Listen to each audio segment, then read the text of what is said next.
আমরা আছি জার্মানির বাভারিয়া রাজ্যের রাজা লুডভিগ টু এর রাজপ্রাসাদে। এটা রাজপ্রাসাদের বাহিরে একটি ঝর্ণা, কৃত্রিম ঝর্ণা, যেটা রাজা তার সবার পক্ষ থেকে এই ঝর্ণা জলরাশি উপভোগ করতেন।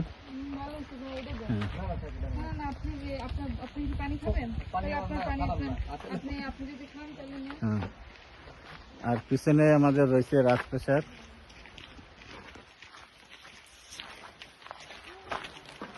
দেখেন অনেক পর্যটকের ইয়ে।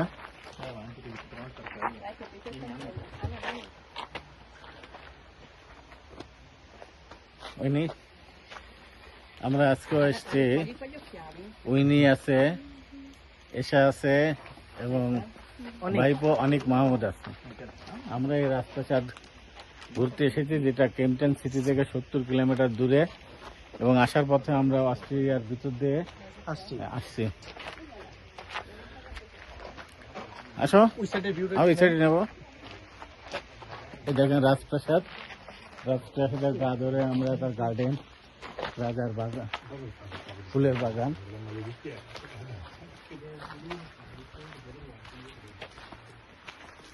আমরা ভিতরে রাজপ্রাসাদের ভিতরে আমরা যে ডেকোরেশন দেখেছি সবই সোনা, অরিজিনাল সোনার খচিত বিভিন্ন অয়েলিং পেন্ট বাঁধানো এবং বিভিন্ন সোনার আমরা দেখতে পেয়েছি। এই যে রাজার বাগান, টিউলিপ বাগান, বিভিন্ন ফুলের বাগান। হ্যাঁ, আচ্ছা ধরতেছি, দাঁড়া আগে বাগান দেখে রাজার বাগান দেখেন কি সৌন্দর্য। এই পাশে রাজপ্রাসাদের আরেকটি ভবন পিছনে আপনারা দেখছেন, যেখানে পিছনে আরেকটি ভবন।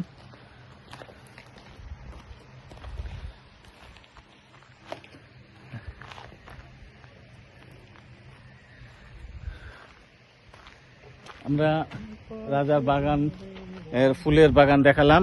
আসো, এখন আমরা ওরাও সব ভিডিও করতেছে, আসো ওর মতো ওরা করুক। এখন আমরা রাজপ্রাসাদের ফ্রন্ট সাইডে আমরা আপনাদের নিয়ে যাচ্ছি।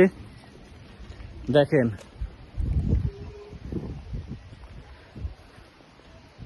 ফ্রন্ট সাইডে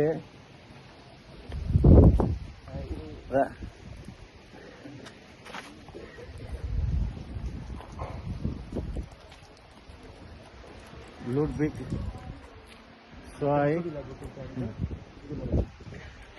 রাজার প্যালেস।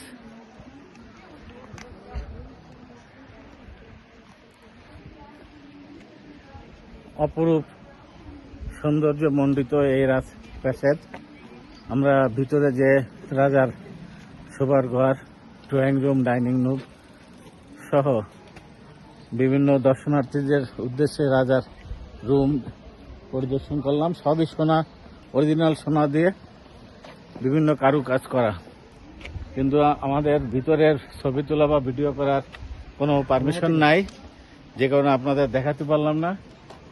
কিন্তু অসাধারণ, জীবনে এই বিভিন্ন ভিডিও মুভিতে আমরা দেখেছি, আজকে সচক্ষে এইসব রাজকীয় দেখলাম। আর এই যে একটা সোনালী রঙের যে ফোয়ারা দেখছেন, এই যে বিভিন্ন মূর্তি, সোনালী রঙের ওটা একটা ফোয়ারা। ওখানে খুবই মানে উচ্চ গতি সম্পন্ন ফোয়ারা, যেটার বাতাসে ওই পানি কণা প্যালেসে প্রবেশ করত এবং রাজা রুমকে শীতল রাখত, যা গাইড আমাদের জানালেন। এই পিছনে খুব সুন্দর আপনারা দেখেন দৃষ্টিনন্দন দৃষ্টিনন্দনীয় একটা মূর্তি। হ্যাঁ, ওটা ফোয়ারা।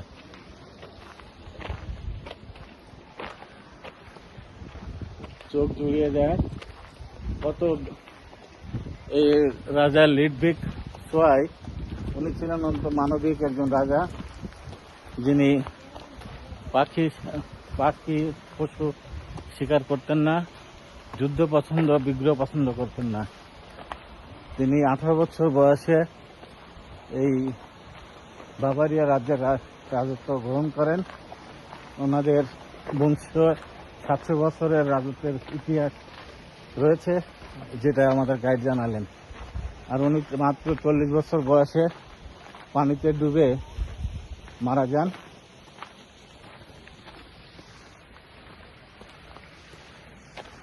আমরা যাচ্ছি প্যালেসের আরেকটি ভবনের সামনে, ফোয়ারা, যেখানে আমরা দেখতে পাচ্ছি চলমান আছে।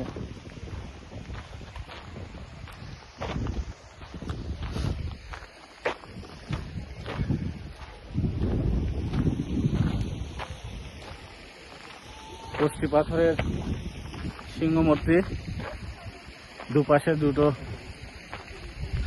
অপেক্ষমান সিংহতরণ।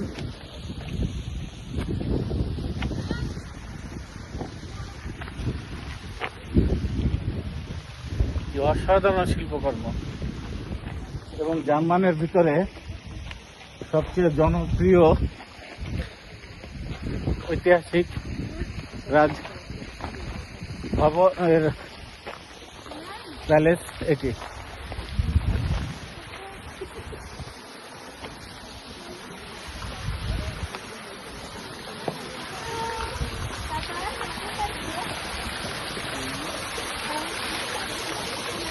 আমরা দেখাচ্ছি একটা ফোয়ারা, রাজকীয় ফোয়ারা। ফোয়ারাটি চালু আছে।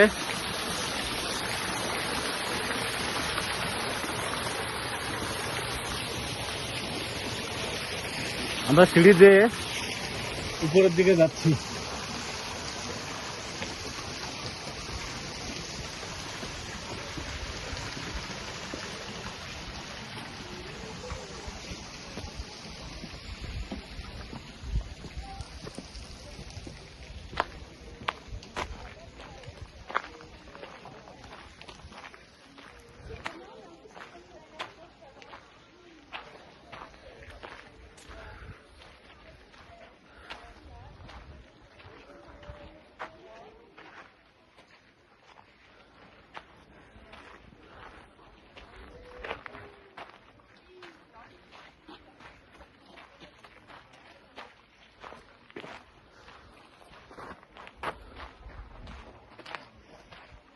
আপনারা দেখতে থাকুন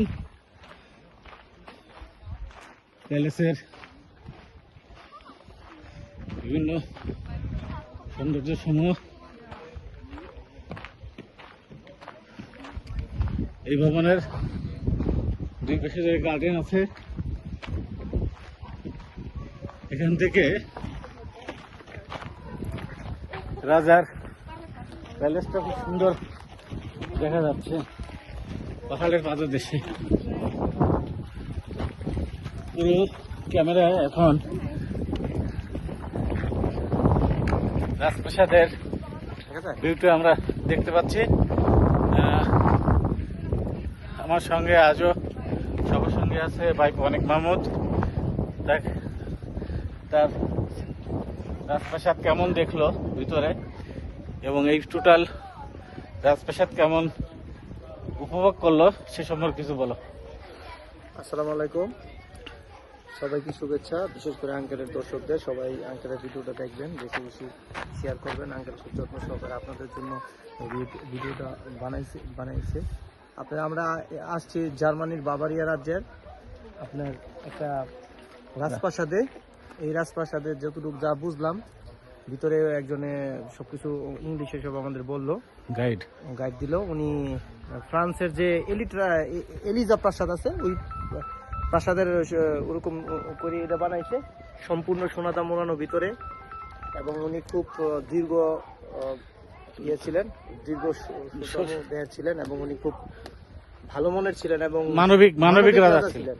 খুবই সুন্দর প্লেস। যাও, আমাদের ভিডিও আর দীর্ঘায়িত করবো না। আমরা রাজা লিডভিগ প্যালেসের সামনে থেকে আপনাদের আবারও শুভেচ্ছা জানিয়ে আজকের মতো বিদায় নিচ্ছি। আল্লাহ হাফেজ।